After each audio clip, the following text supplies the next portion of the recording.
Okay, I'm Erica. I'll be there in about 10-20 minutes. Thank you so much. My initial hotel was... So you might hear them in the background a little bit. I'll come back. Hey, welcome back. It is great to see you. If this is your first time tuning in and checking out these videos and you like them, consider giving me that thumbs up and maybe even subscribe so you can tag along on these goofy adventures. But I'm Erica and I'm coming to you from Crushed.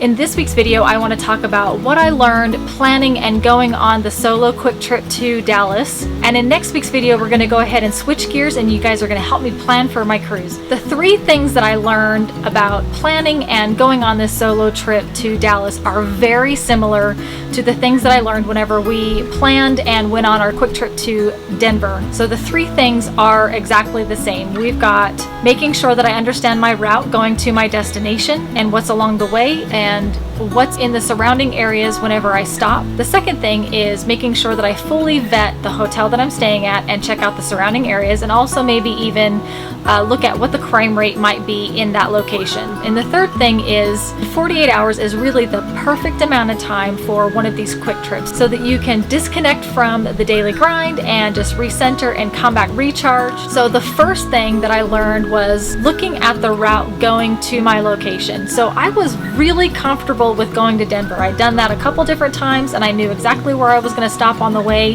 and I had stayed at the hotel before, so it was pretty simple and familiar. Going down to Dallas, not only being solo but not really knowing exactly what the route was, I had an idea and I thought I planned it out really well, but I actually could have done it a little bit better. So still, I was driving about 7 hours down, but what I didn't take into consideration was there are tolls along the way, having that extra cash in the car to pay because not all tolls take card, and then also really paying attention to where I'm going to stop halfway down to make sure I fill up my vehicle and what is in the surrounding area so that I'm not stopping in any kind of area that might be uncomfortable or a little sketchy. So that's the one thing I learned and I will absolutely apply the next time I go on a quick trip, and especially whenever I'm going on a solo quick trip. And then the second thing I learned, if you noticed in the first video when we started talking about Dallas, I said that I used points for the Kimpton Hotel because we stayed in the Kimpton Bourne Hotel whenever we were in Denver, and I really enjoyed it. And I've stayed with Kimpton before and I was like, okay, cool, I'll go ahead and book the Kimpton Hotel down in Dallas. Ooh, the birds are loud today. And now we're weed eating, so I'm gonna take a timeout and we'll come right back. Why don't we make a simple margarita? Let's go.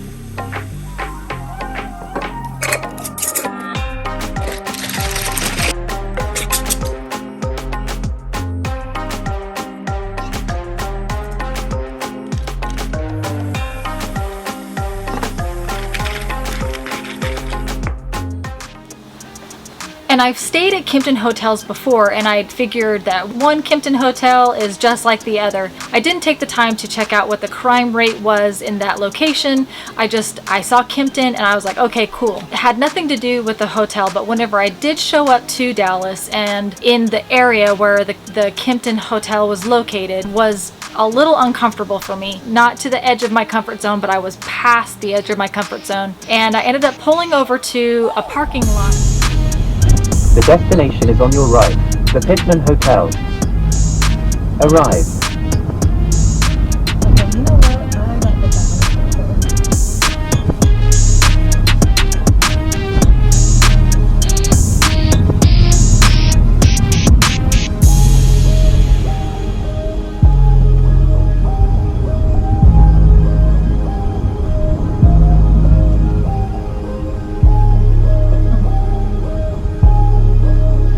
Thank you for calling Hyatt Regency Dallas. Fantastic, can I help you? Hi, yes ma'am, I'm sorry. I just called. The wait time for reservations is 15 minutes. I'm already in town. Do you guys by chance have anything available? We do. Let me see what our rates are for tonight. Yeah, just if you want to book a reservation, just come on in and we'll go ahead and make it here at the desk. Okay, I'm gonna do that. What was your name? My name's Julie. Julie? Okay, I'm Erica. I'll be there in about 10, 20 minutes. Thank you so much. Okay, I'll be here at the desk. Yep, we'll see you soon. Okay, bye-bye.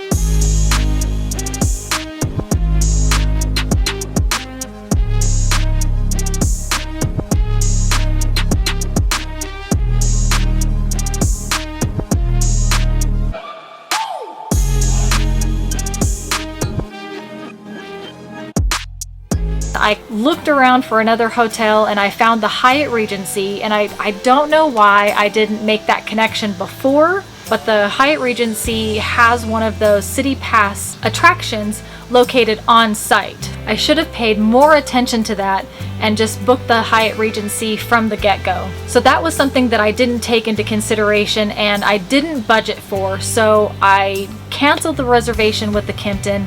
I did recoup all of those points, but I paid out of pocket to go ahead and continue the solo trip because I had already driven 7 hours and I'd already purchased the City Pass. Did end up spending $300 out of pocket on the hotel stay. And now we're looking at over $1,100 just for me to go on a solo trip, and that was not what I planned for. And on top of that, I was in an unfamiliar location, so I didn't fully vet the hotel and the surrounding area. And then the last thing I learned was that 48 hours is really the best amount of time for a quick trip, whether it's 24 hours or 48 hours. In this instance, going on the solo trip, I was so comfortable with going on that quick trip to Denver that I thought, well, I could handle going on a 3-day quick trip down to Dallas.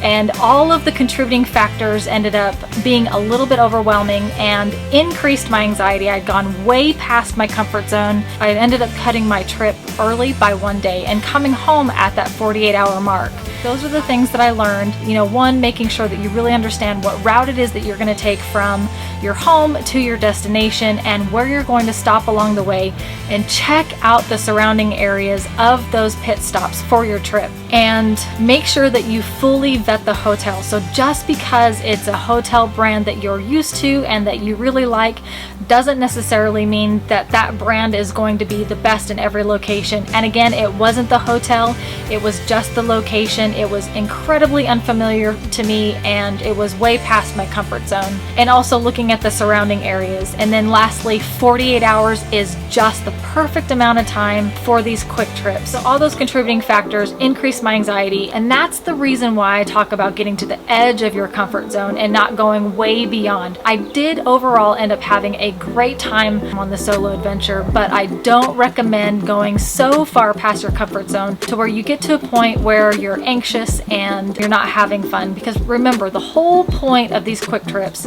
is to just disconnect from the daily grind and recharge, recenter, and then come back and just hit the ground running. And being able to do that really aligns with that mantra to love the life that you're in. Really pay attention to what your comfort zone is and get right to the edge of that and not pass, so you don't create a situation that's going to increase anxiety and you're not going to enjoy your time. And of course, in anything you do, just get out there and crush it. Let's see. Oh, I think that's it. Oh wait, hold on. Adam's calling. Let's see what he has to say. Hey babe, I was just thinking about this today, that it's hard to believe next week we're going to be celebrating our 21st year with this whole Air Force journey. It's hard to believe that a little over 2 decades ago, you and I started our journey on this Air Force path, and we've, highs and lows, but it's just been an amazing ride, and I couldn't have asked for a better partner in crime when it comes to traveling this world and with all the adventures that we're having and we're gonna have. I just want to let you know that, speaking of adventures, it's time to pack our bags because we're getting ready to go to England. So I did get that assignment, and I'm really, really excited for us to go and check out this whole new country together. So I love you, and I'll talk to you later. Bye. We're going to England. Woo! Well, you heard it here. We're moving to England. But don't worry, we still have plenty of adventures planned for the rest of the year, so stay tuned.